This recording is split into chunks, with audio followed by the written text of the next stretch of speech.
Hola, ¿qué tal? ¿Cómo andan? ¿Cómo va? Bueno, últimas horas para el comienzo del 2023.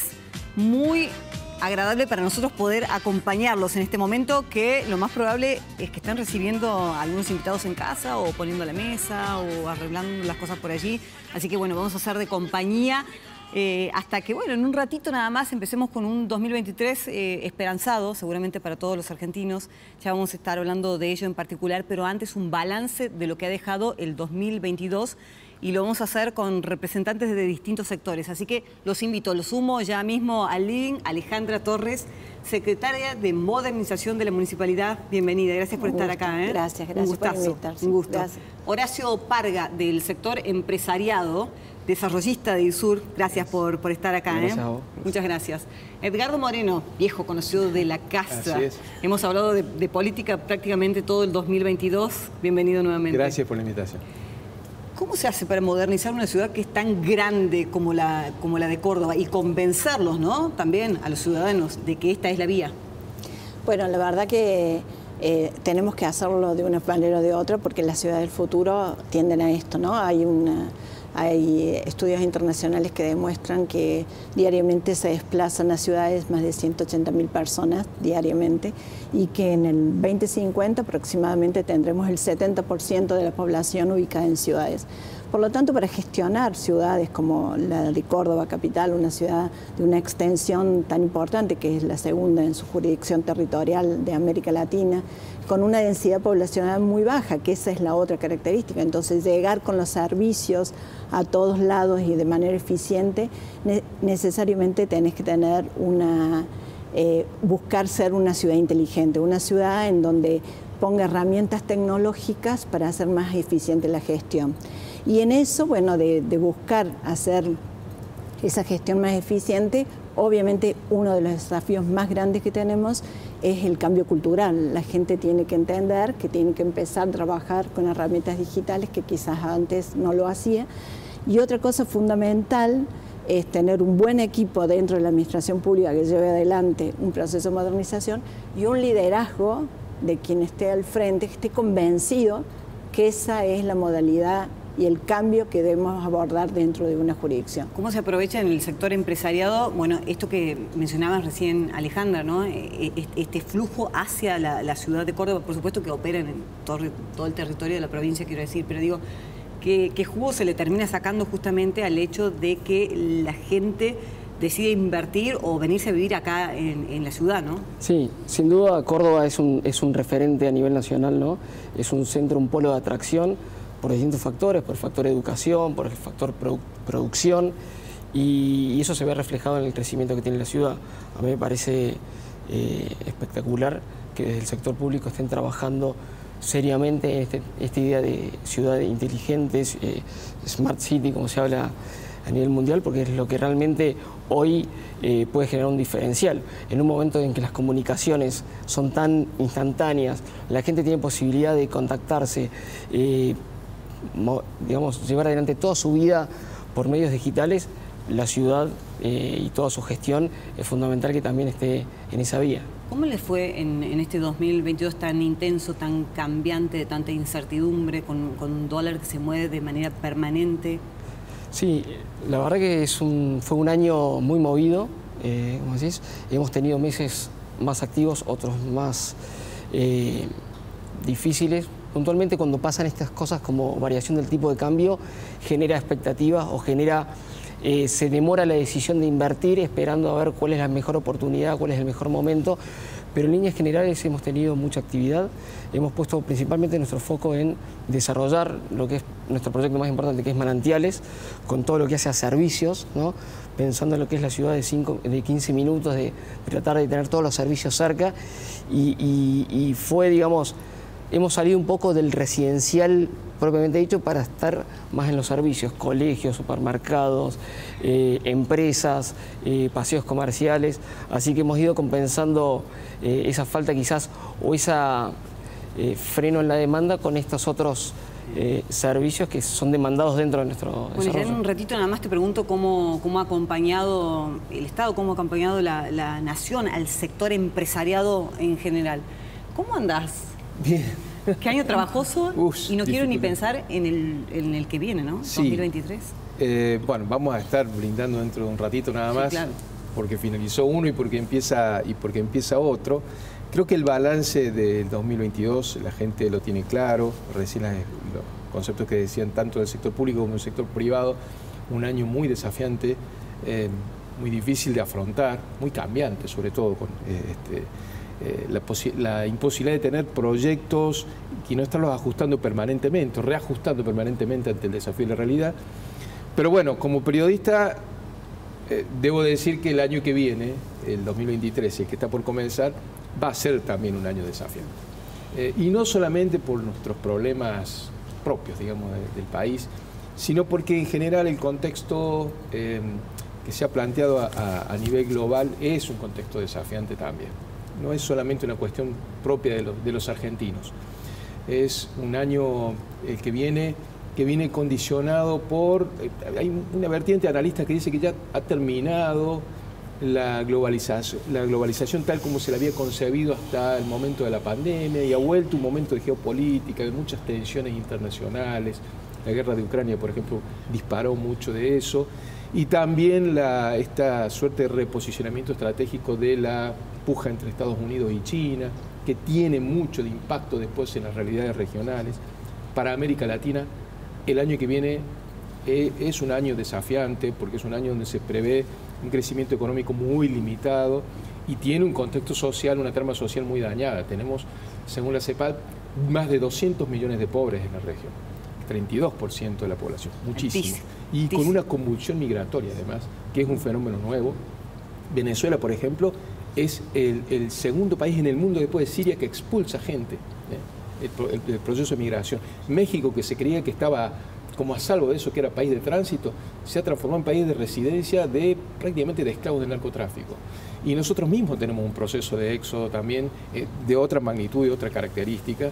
Es decir, es un año complicado el que viene y hay que reforzar la esperanza y la fortaleza y el espíritu de trabajo y el espíritu colaborativo y de consenso, porque lo que viene es difícil. ¿Qué tipo de noticias ha consumido el argentino en general y por qué medios sobre todo, ¿no? Si han podido hacer un análisis de eso.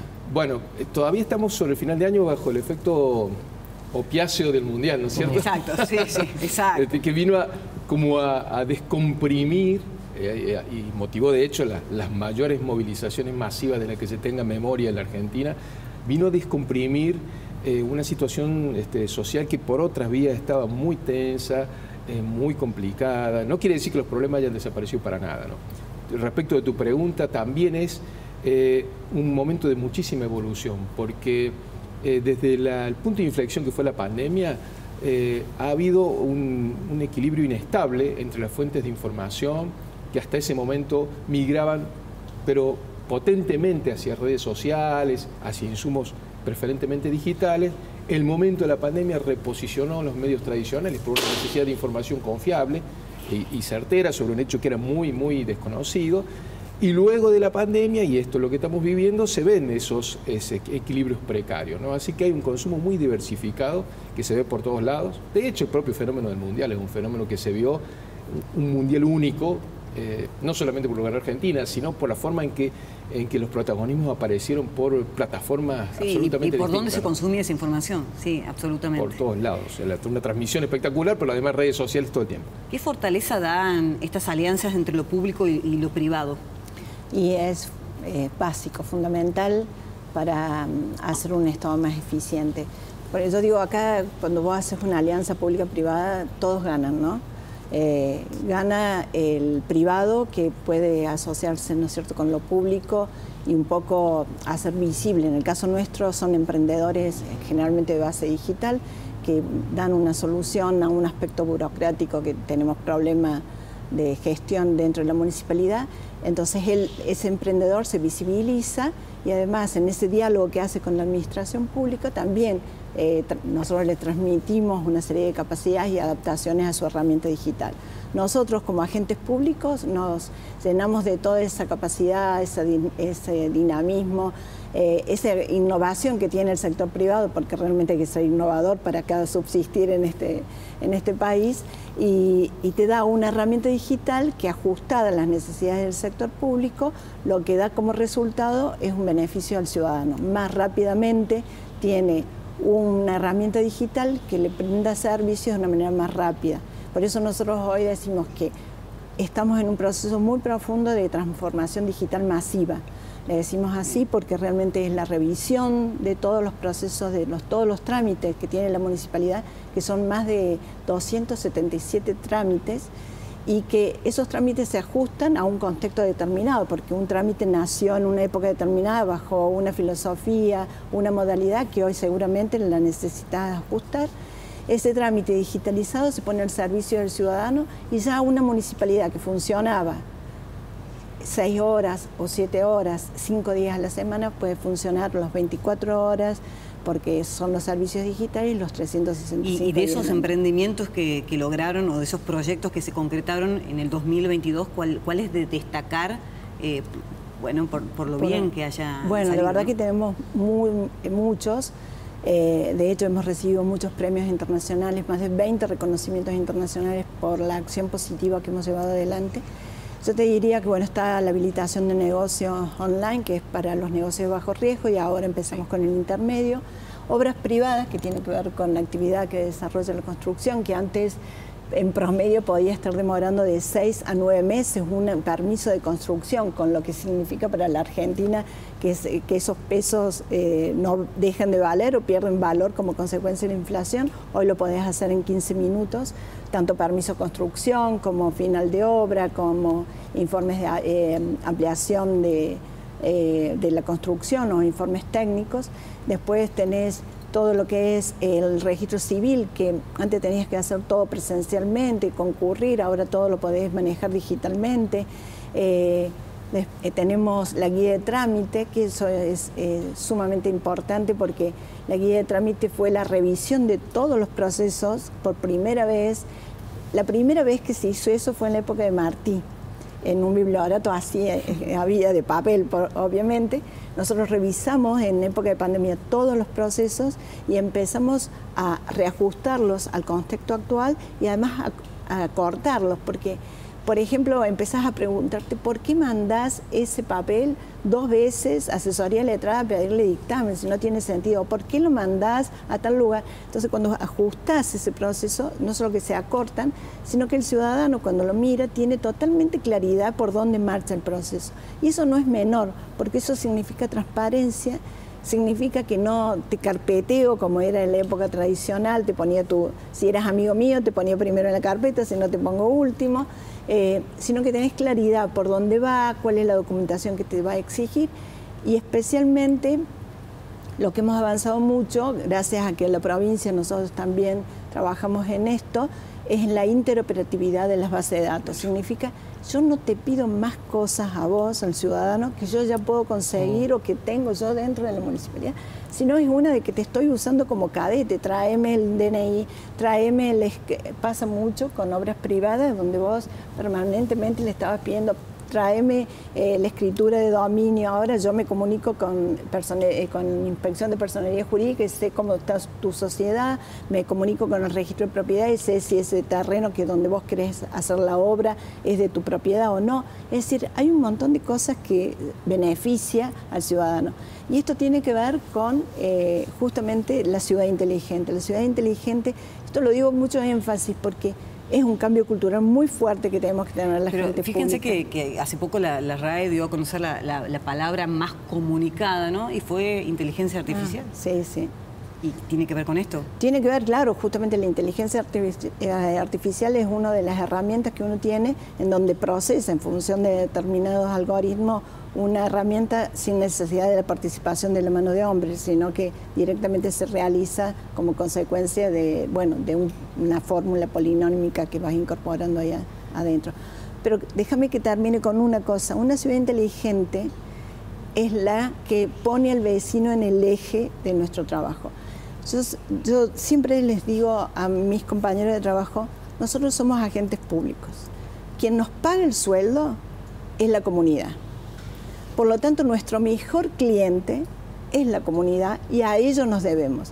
Entonces, no le tenemos que hacer la vida difícil, le tenemos que hacer la vida fácil para que esa persona haga lo que tenga que hacer. Si es un empresario que se dedique a la producción, si es una mamá que quiere quedarse en su casa haciendo la actividad doméstica, que lo haga, si quiero hacer gimnasia, que lo haga. Sí, es facilitar la vida, sí, y los tiempos y demás. Pero eso sí exige un liderazgo, porque hay muchos obstáculos. No creas que todo es muy fácil. Generalmente son acciones transversales y exige que el líder de la jurisdicción esté convencido de que ahí tenés que llegar. Porque son tantos los obstáculos que te pueden ir incorporando en el camino que muchas veces tenés que concurrir a quien tiene la representatividad política, esa vocación política, de decir, por favor, darme una mano porque no puedo hacerlo por X motivo. Bueno, sabemos que hay mucho trabajo detrás tuyo, claro que sí. Horacio, ¿cuál ha sido el acompañamiento del Estado en el empresariado en general y cómo miran también el 2023? Bueno, pensando un poquito en lo que acaba de comentar Alejandra, vamos al caso concreto de esta agilización de los trámites de obras privadas. Nosotros, para que tengas una idea, en nuestro desarrollo de manantiales hay más de 600 casas en construcción. Esas casas de construcción generan por lo menos empleo a 7 personas de manera directa, más cada una de las cuadrillas especializadas en cada etapa de la construcción, más todo el movimiento que generan en corralones y materiales de construcción, servicios profesionales.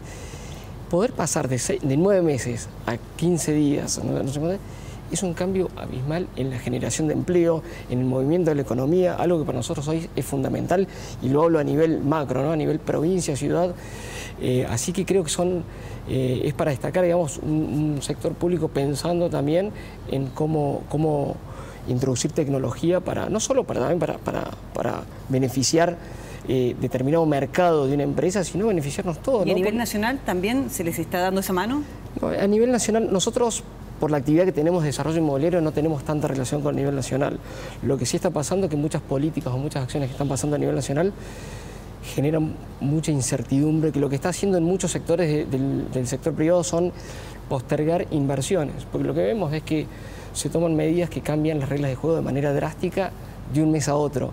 Entonces, pensando en una inversión que tiene un horizonte de tiempo de 15 años quizás para recuperar, para que tenga sentido hacerla, hoy todo el mundo está esperando porque con este nivel de incertidumbre no tiene sentido, y peor aún, gente de Córdoba o de Argentina que debería estar invirtiendo acá se está haciendo invertir a otros mercados que presentan esa transparencia o esa previsibilidad futuro. ¿Cómo va a golpear esa incertidumbre en el 2023? Yo creo que va a ser un año muy desafiante en ese sentido, porque además va a tener la complicación del proceso político. Además, digamos, el del 2022 ya mostró los síntomas de incertidumbre económico y de impacto social también. A mí realmente me parece significativo subrayar, justamente por lo que exponían ellos recién, es muy importante la actuación de los gestores públicos y privados. Es muy difícil gestionar en un contexto de incertidumbre, en arenas movedizas todo el tiempo, tanto para el que está en el sector público como para el que está en el sector privado. Realmente la sociedad tiene que tener una mirada muy comprensiva de eso y de respaldo, de apoyo. Es realmente difícil gestionar en situaciones inciertas, porque además las situaciones inciertas o de problemáticas económicas sin resolución de corto plazo generan en el acto una insatisfacción que siempre de alguna manera se dirige a alguien que está un poquito más arriba, ya sea que esté más arriba en el sector público o en el sector privado. Y eso hay que descomprimirlo, porque en realidad la sociedad va a tener que salir, si sale, tiene que salir con todo el conjunto hacia adelante, superando esa situación. Vos me preguntás si va a haber más incertidumbre, y sí, porque viene el cambio político. No, peor que este año no me puede ir, ¿no? Sí. A ver, vamos a darle la chance este año que todavía no comenzó, claro, le falta un poquito. No arranquemos así, claro. Ahora es nada más de las 12. Y nos demos la chance nosotros mismos también de mejorarlo, ¿no? A nosotros mismos también de mejorarlo. Lo que sí hay que ser realistas con eso y saber que va a demandar un esfuerzo adicional en todo orden, económico, social y también político, porque hay que encauzar políticamente la salida de ese proceso. Y eso obviamente que genera incertidumbres. Los recambios de autoridades siempre generan incertidumbres. Pero bueno, es la forma sistémica que tiene la democracia para poder ir haciendo esos procesos de mejora y de evolución. Yo insisto, el año 2023 es muy desafiante por el contexto general y por lo que ya estamos viviendo, pero le demos la oportunidad y nos demos la oportunidad de mejorar. Vamos a hacer la pausa y ya venimos. Brindamos y también pedimos algún deseo y que vaya en ese sentido. Ojalá. Ya venimos.